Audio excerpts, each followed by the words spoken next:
Welcome, Tanawan City proper. Hello, narito na ang inyong lingkod sa umagang ito, Masa Tihada Vlogs. Welcome to my vlog. At nais kong batiin ang lahat ng mga nanonood ng ating video sa araw na ito. At narito tayo sa lugar na itong Tanawan City proper. At nais po nating libutin upang ibahagi sa inyo ang lungsod na ito, ang Tanawan City, Batangas. So narito na tayo sa lugar nitong proper, mga kamasa, upang ibahagi muli sa inyo ang mga tanawin sa paligid nitong Tanawan City.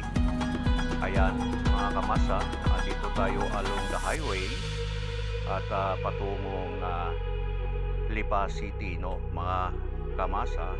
Itong ating tinatahak sa ating pagbabike ngayon sa umagang ito. So narito tayo upang nais kong maipakita sa inyo mga kamasa ang situation ng ating lugar na pinuntahan sa lugar ng bayan ng Batangas. At narito iikot tayo at maibahagi ko sa inyo. Narito tayo ngayon sa area ng patungong Barangay Sambat. Ayan, masdan ninyo mga kamasa ang ating kapaligiran upang inyong matunghayan ang lugar na ito. Nais kong ibahagi sa inyo mga kamasa yung pong mga hindi nakarating sa lugar na ito upang makikita po ninyo ang lugar nitong Tanawan City, Batangas. Ayan mga kamasa, patuloy lang sa panunood ng ating video sa araw na ito. Ayon sa oras na ito mga kamasa, ay matunghayan natin ang area na ito po ay madalas nagkakaroon ng traffic sa lugar nitong Victory Mall. So ililibutin natin mga kamasa sa likod nitong Victory Mall, then dun sa Wheat and Dry Market. So ayan mga kamasa, sa gawing kaliwa natin mga kamasa, ayan ang Victory Mall dito sa Tanawan City. So sa bandang unahan mga kamasa ay iikot tayo pakaliwa. Dito ayan, meron po tayo nakikitang McDo. At kakaliwa po tayo dito sa may kumaliwang pickup mga kamasa upang liputin natin ang lugar nitong pamilihan Wheat and Dry. Ito mga kamasa, dito tayo sa bahagi ng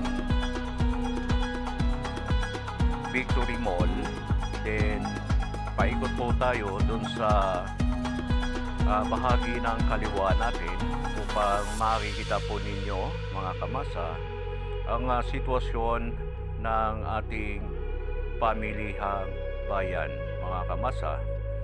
Ayan, natutunghayan po ninyo na medyo tahimik no sa umagang ito. Yan, medyo kakaliwa na po tayo dito. At ito pong way na ito po ay patungo na sa Wheat and Dry Market mga kamasa. At ito maiksi lamang ito mga kamasa upang maibahagi ko lang po sa inyo ang lugar na ito. So patuloy lang po tayo sa pagpapadyap sa likod nitong Victory Mall. Dito po sa kanang bahagi natin, kung inyong tunghayan, ito po ay maraming mga kakanin na mga paninda dito sa kanang bahagi natin. Then yun na po, yan, makikita po ninyo, nandyan po ang ating mga kakanin na paninda. Then medyo tuloy lang to tayo sa may bandang unahan, sa may gawing kaliwa natin, marami po mga bulaklak na mga nagtitinda dyan. Ito po yung gawing kanan natin ay mga Wheat and Dry na pamilihan. So, medyo malapit na po tayo makarating sa ating pinanggalingan mga kamasa. Kung pagmasdan ninyo mga kamasa sa kaliwang bahagi natin mga kamasa, ayan po yun Victory Mall, at inikutan lang po natin mga kamasa ang Victory Mall na ito at hanggang sa dulo na makabalik na po tayo sa ating pinanggalingan sa highway. So patuloy lang po sa ating panunood mga kamasa. Tayo po ay tutungo tayo dito muli sa at kanang bahagi natin mga kamasa, at tutunguhin natin ang kanilang Catholic Church mga kamasa. Okay, narito na tayo muli sa lugar na ito, Tanawan City. Ito pong way na ito po ay patungo sa kanilang Catholic Church. At pong tunghayan,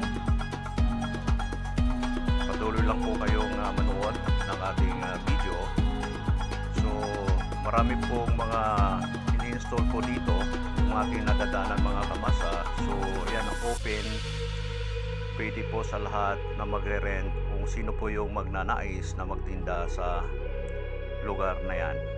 Yan yung ating kaliwat kanan na nakikita po ninyo na meron pong mga bakanting space. Yun po ay pinarerentahan po yan. So ngayong araw ng Sabado mga kamasa, medyo tayo po ay naglilipot dito sa lugar nitong Tanawan City upang i-explore ang lugar na ito, upang ibahagi sa inyo mga kamasa kung anong meron dito sa lugar nitong Tanawan City, Batangas. Aakyat tayo dito mga kamasa at titignan natin ang lugar na ito. Meron silang giant Christmas tree. Ayan.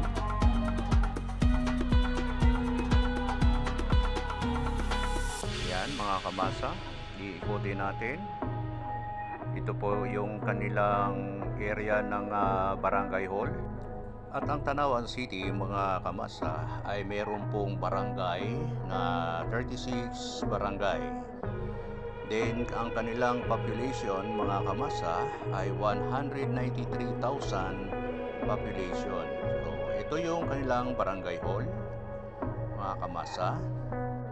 Ito po yung church na St. John Evangelistic Church Catholic.